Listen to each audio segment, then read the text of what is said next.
Olá, sétimo ano, tudo bem? Sétimo A, sétimo B, espero que todos estejam bem. Entrando para a semana 7 de nossos estudos e nós vamos abordar agora a parte que fala do tráfico de escravizados, né? A questão de escravização não era única e exclusiva dos portugueses nem dos espanhóis, que os levavam para outros lugares do mundo, em especial para a América do Sul, e América Central e América do Norte. Já vinha sendo comercializado escravo bem antes dos portugueses terem chegado na África. Os próprios árabes já comercializavam seus escravos, o Egito já escravizava, a Mesopotâmia já escravizava, a própria Grécia já usava como escravo, Roma já usava escravo, mas não era um escravo atribuído à questão da cor. Então, o negócio do escravo era uma questão por vários outros momentos. Já vimos que na Grécia, isso lá no 6º ano, que na Grécia se você se tornava escravo por dívida ou por conquista em batalhas, tá? Então, quando os escravos começaram a ser negociados pelos portugueses, sendo levados para a América, houve um interesse muito alto por esse tipo de comércio, porque a rentabilidade era muito alta, né? Então, você pagava muito baixo por um escravo na África e depois o revendia com valores muito altos na América Central, na América do Norte, na América do Sul. Enfim, né? O Brasil comprou muitos escravos trazidos da África por consequências de ciclos que nós tivemos, o ciclo da cana-de-açúcar, o ciclo da mineração e depois o ciclo do café. Esses ciclos, os 3 que mais foram importantes, eles utilizavam muito a mão de obra escrava e era um negócio extremamente lucrativo, né? Você teria 100% de lucro num processo que você não precisaria gastar nenhum centavo. Ok? Então, mas lá na África, você poderia vender um escravo provocado por guerras ou que os inimigos o capturassem, eram escravizados. Então, entrou numa guerra, perdeu essa batalha, você se tornaria escravo desses seus vencedores e escravo até a morte. Outra forma de fugir da fome, eles se tornavam escravos para fugir da fome. Então, ali, uma vez, pelo menos no dia ou durante algum processo, ia ganhar um alimento. Pois as pessoas para sobreviver, vendiam os seus filhos ou até elas próprias se vendiam para se tornar escravos. Ou um modo de punição judicial. Você cometeu um crime aqui na nossa comunidade, vai ser vendido como escravo, não vai fazer parte mais dela. Então, essa questão era muito polêmica naquele momento. Mas a Europa apenas olhava a África como um negócio extremamente lucrativo, né? Olha como é que eles conheciam os africanos. Com a expansão comercial europeia, as grandes navegações, em busca do caminho da Índia, em busca das especiarias, a África passou a ser um ponto de entreposto, né?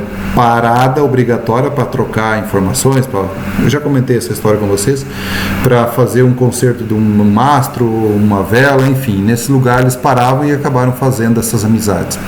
Submetidos a trabalhos exaustivos, perderam também o controle sobre o próprio corpo, tá?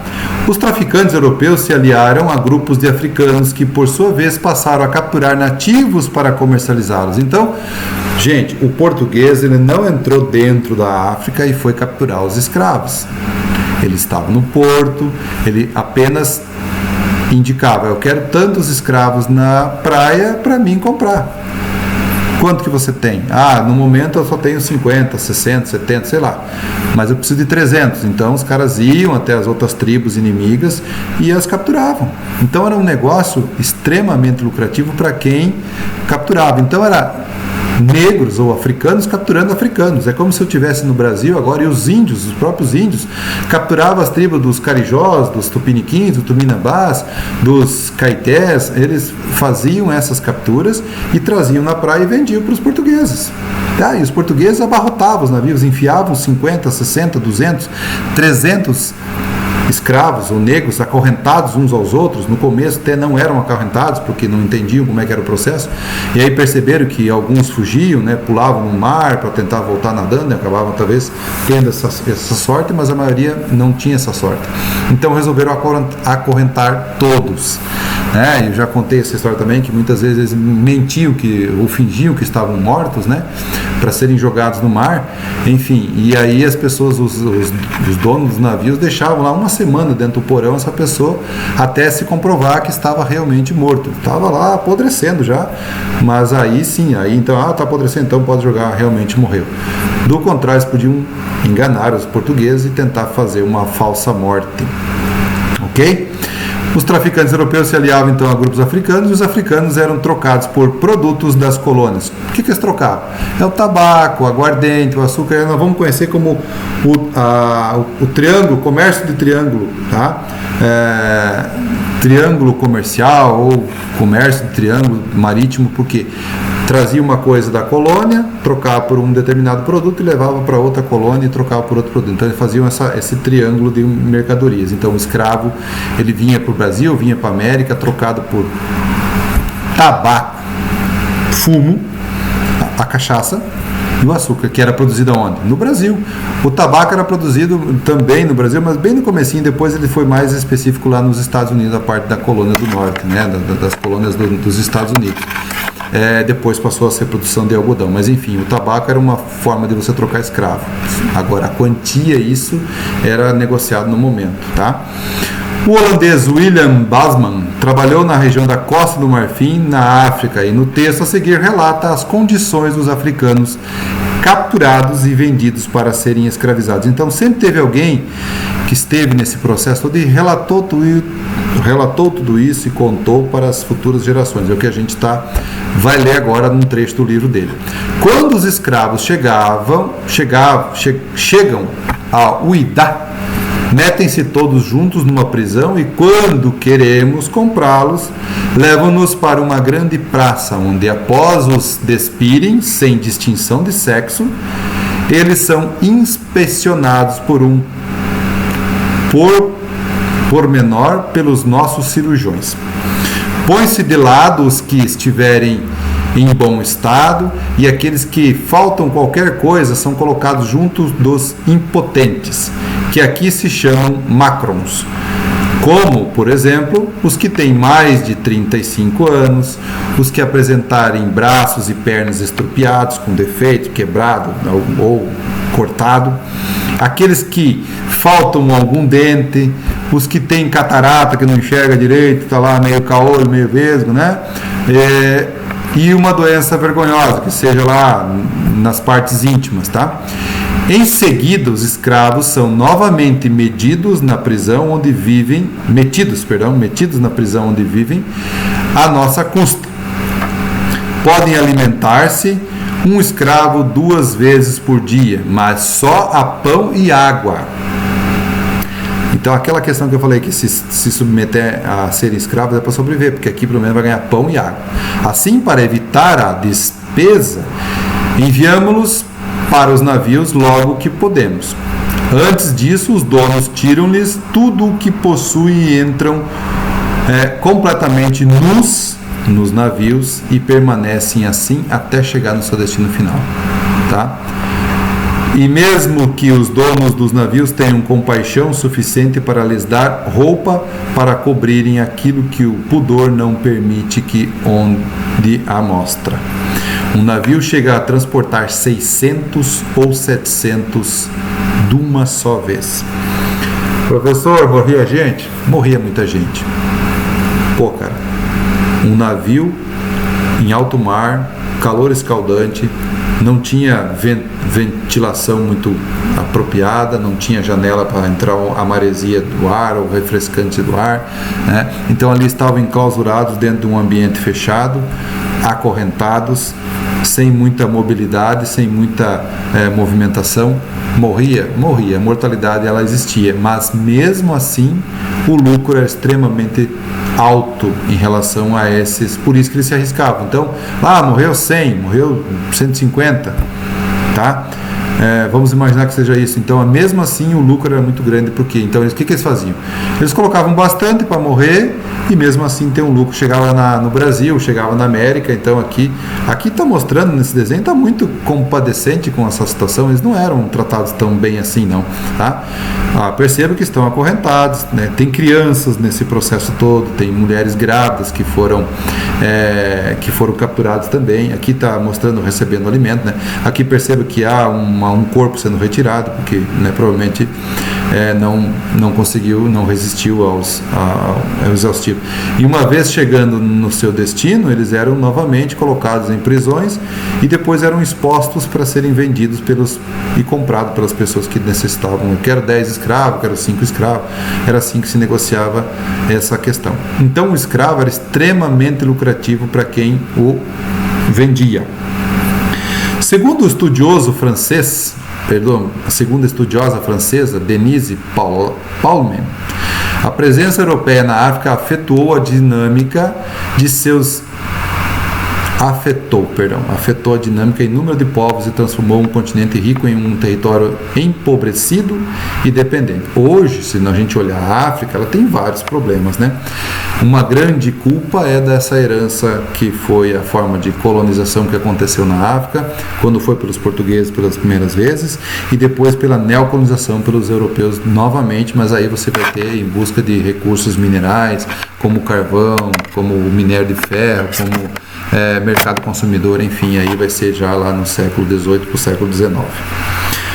Logo que foi conhecida, a África teve a pouca sorte de atrair negociantes preocupados unicamente com o desejo de explorarem as suas riquezas naturais. Primeiro os árabes e depois os europeus, tanto uns como os outros, não se importaram com os africanos, com as pessoas, com os seres que viviam naquele lugar, né? Apenas com o lucro que teria desse processo. E aí o lucro poderia vir até mesmo das pessoas que foram vendidas. Podiam tirar. Infelizmente, esse lucro bem depressa esteve ao seu alcance. A Ásia, sobretudo a América, necessitavam de escravos e a África, terra de barbárie, costa dos escravos, ou país dos escravos, podia ser assim conhecida naquele momento, podia fornecê-lo. Capturando os habitantes das aldeias, comprando prisioneiros, os milhares e provocando assim entre os indígenas impedições com uma única finalidade de fazer prisioneiros os negociantes árabes e depois os negreiros europeus destruíram pouco a pouco os reinos cuja excelente organização fora mencionado pelos descobridores. Reino de Mali, Songhai e agora não me lembro o nome do outro. Os últimos a chegar só encontraram vencidos, espoliados e aterrorizados que procuravam a salvação na fuga. Ninguém queria ficar mais lá também, tá? O negro, bárbaro, adorador de guerreiros, feitiços, foi uma noção errônea que prevaleceu até o princípio dos séculos, quando desaparecidos, as obras de arte do passado apenas restavam em território negro, tradições orais, muitas vezes expressas através de lendas ignoradas dos europeus. Os europeus não se preocuparam com nenhuma parte cultural, com nenhuma parte fisionomia do ser humano, eles apenas estavam interessados no lucro. Então a África era vista como um lugar de giro de dinheiro, tá? Negócio, tá?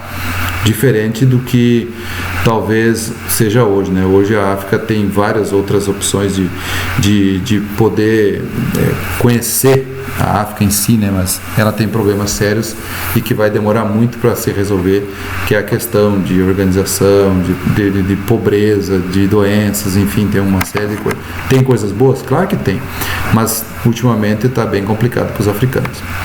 Qual eram os interesses dos negociantes europeus que se dirigiam para a África? O interesse era o quê?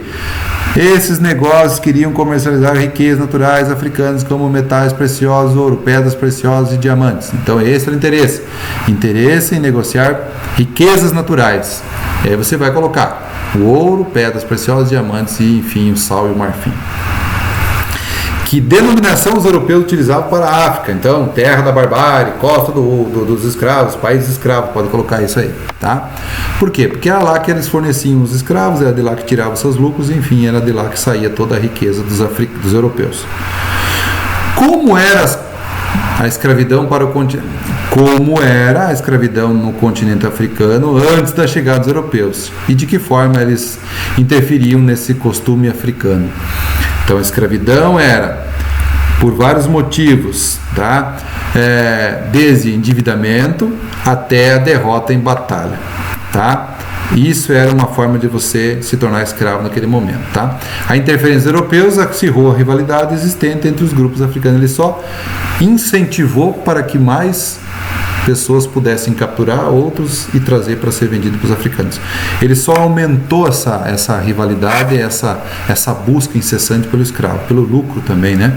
Porque aí os chefes tribais também ganhavam muito dinheiro com essa questão, porque acabavam vendendo esses escravos e o lucro não era investido em nada, era apenas para seus ganhos próprios. Qual foi a consequência da interferência europeia no continente africano? Inúmeras, né? Eles não respeitaram a cultura, não respeitaram o povo, eles simplesmente viram a África como um negócio, tá? Essa interferência foi o fator destrutivo de várias formas de organização social e de propagação da equívoco de que os africanos não tinham cultura digna e a precisão, respeito, estudo e preservação. Não respeitaram, chegaram, colocaram a imposição que era capturar o escravo e ali ficou essa ideia. Ninguém mais queria saber de que o africano tinha cultura, o africano tinha as suas ideias, seus pensamentos, ninguém respeitou nada disso, tá? Isso vai ser repetido lá na parte da neocolonização, que vai ser o verniz humanitário. Nós vamos lá para ajudar os africanos, vamos fazer estradas, vamos fazer porto, vamos fazer hidrelétrica. Na verdade era tudo interesse particular das empresas europeias que estavam retirando recursos minerais daquele país novamente. E após a Segunda Guerra Mundial, enfim, os africanos conseguem fazer algumas independências e hoje caminham com suas próprias pernas, mas com dificuldades imensas de governos ditatoriais, de governos corruptos, enfim, que utilizam recursos minerais para financiar a guerra e contrabandista e tudo mais. Tem um filme bem bacana, se vocês quiserem assistir, é O Último Rei da Escócia. O Último Rei da Escócia conta a história de um país da África que é governado por um ditador, e isso foi baseado em fatos reais, tá? Vai lá e assiste esse filme, é bem bacana. Contato entre portugueses e africanos na costa da Índia. Essa parte a gente vai deixar para a próxima aula, porque aí senão vai ficar muito extensa a nossa aula, beleza?